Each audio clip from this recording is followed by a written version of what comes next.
And TVC senior political correspondent Ayodele Ozubaku is in Ekiti, where he is joined by Governor Fayemi.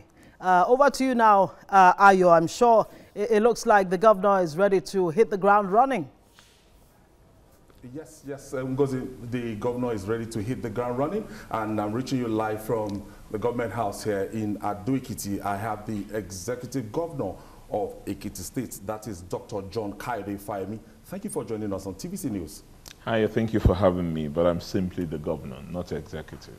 Oh, thank you for that correction. Anyway, you said your program is going to be based on 4 pillars. 4 pillars. Can you please expatiate on these 4 pillars that you listed today? Thank you, Ayo. The 4 pillars are agri and rural development, social investment, entrenching the knowledge economy, and infrastructure development. Agri is really obvious to most people. What we did in the first term of office was to begin a process of turning our farmers to agri-business people. And we created what we call the Youth in Commercial Agriculture Development Program, which brought in a number of our younger people into commercial agriculture and into marketing their products. In terms of social investment, we're talking about really enhancing the livelihoods of our people. Again, in my first term, I did quite a number of things, which had now become our own policy at the federal level. And remember, I was director of policy for the APC campaign. So things like social security safety net, support for the elderly who were paid a stipend of 5,000 naira when I was in office before, the youth volunteer program where we recruited over 10,000 young people and paid them a wage of 10,000 naira for a period of 2 years and then give them a bulk sum at the end of that process is almost similar to what we now know as N-Power. And support for pregnant women, free health program for under 5s, for the elderly, for the vulnerable and the weak. Because our ideological orientation has always been clear. We believe we have a duty to strengthen the hands of the weak and the vulnerable in society. And it is those who have the opportunities that are best placed to do that. 3 is integrated infrastructure development in our state. Anyone who knew what we did when we were in office was the network of roads, internal roads, that we did in order to open up Ekiti, which is landlocked. But we've had an additional advantage now. Our government at the national level is bringing the rail to Ekiti. You heard the SDF today promise that the federal government is going to dualize the road between Ekiti and Akure. And that then shortens the distance between Ekiti and Akure and inevitably the airport significantly. So you can leave here, in 30 minutes you're in Akure Airport and you can get to wherever you want to be. Ultimately, we would work in the direction of our own airport as part of that integrated nodal transportation system, because Ekiti is right bang in the middle of Lagos, our commercial capital, and Abuja, our administrative capital. So we can do a lot that turns Ekiti into a terminus for those who move across those 3. And finally, I talked about the knowledge economy. We had what we call the knowledge zone when I was governor here. And the idea then was that we set aside a parcel of land in a particular part of Ekiti, linked to the place where we have the Afe Babalola University now. And the idea that we had then, which is still what we're going to pursue, is to have a place for public-private partnership in entrenching the educational opportunities that God has given us in this state. But in terms of outsourcing, in terms of information technology, in terms of medical tourism, in terms of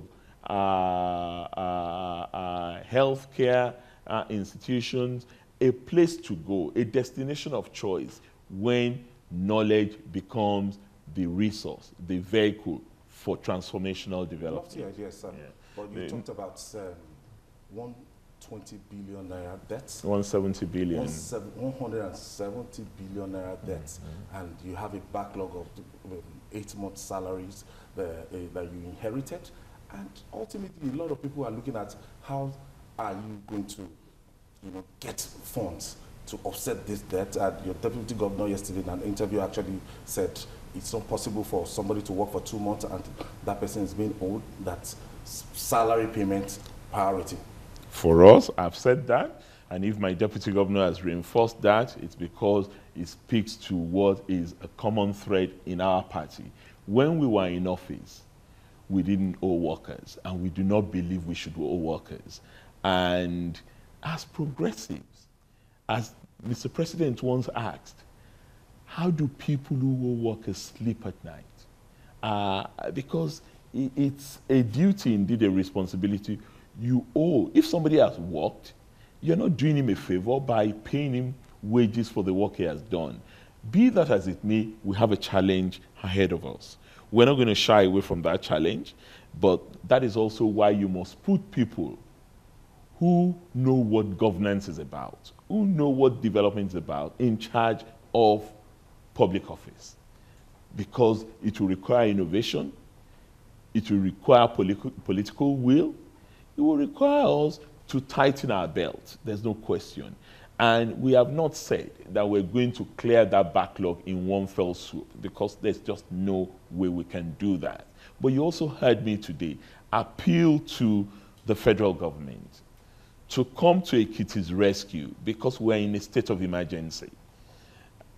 It's not about going cap in hand to Abuja to ask for bailout. We've had bailout, we've received bailouts in Ekiti, and it still was not put to good use to the salaries that it's owed. To probe former Governor Fayemi. You know, people like, particularly journalists, I'm very sorry to say, Ayo, you like the terminology probe. You heard me today that I'm not going to engage in media trial, I'm not going to engage in a witch hunt, but it is a responsibility and a duty for Ekiti people to know what happened to the Commonwealth.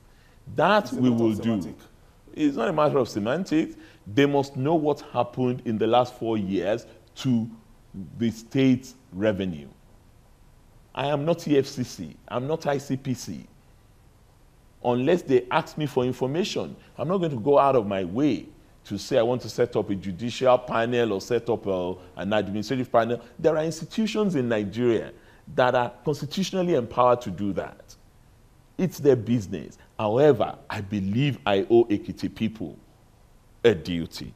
They must know what transpired in the last 4 years. Ultimately, when you want to look at, in terms of unemployment, it's a big scourge in Ekiti State. It is. Even in Nigeria as a whole. It is. And when I came into the government house today, I just saw teeming youth coming in. Yes. How do you intend to address this challenge? I'm very concerned about it, and I spoke to it today. We had the system I talked about earlier, the youth volunteer call when I was in office, and we created a range of jobs for our people. Ultimately, it is not the place of government to create jobs. I believe we need to create the enabling environment for investors that left the states. In the last 4 years, some of our biggest investors left. Gussie Water is dead. Coca-Cola left here. GTB left Ekiti. CoBank left Ekiti. Those are just 4. They're more than that. Some of the farmers, the commercial farmers I brought here, they left Ekiti because in one instance, a key farmer, a South African, who was at the expanded hectarage of farmland in Ekiti North, was kidnapped. And that was the end of that lofty initiative. So government has a duty to create an environment that promotes ease of doing business. We have a duty to ensure that Ekiti is safe and secure, both for local and foreign investors. We have a duty to ensure that we take out multiple taxations. We take out the things that hinder businesses in our environment.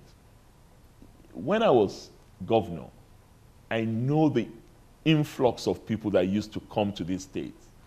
In the space of about 4 years that I was governor, the number of key hotels in this state moved from 2, Fountain and Pathfinder, to 12. And when I left, they were virtually empty because nobody was coming here again. Don't ask me why, but government must create a climate that makes everything accessible, that makes everything accountable, and that makes everything safe and secure for anyone who will want to come here and do business. I'd like to thank you, the Governor of Ekiti State, Dr. John Kayode Fayemi, and wish you the best of luck in the next 4 years. Thank you, Ayo, for having me. The road will be rough. The climb will still be steep, but we're committed and determined to make a difference in the lives of our people. That's the Governor of Ekiti State, Dr. John Kayode Fayemi. Over to you, Ngozi, in Lagos. All right, thank you very much, Ayodele Ozumbako. They have been paying very rapt attention to what the new governor of Ekiti State has to say there.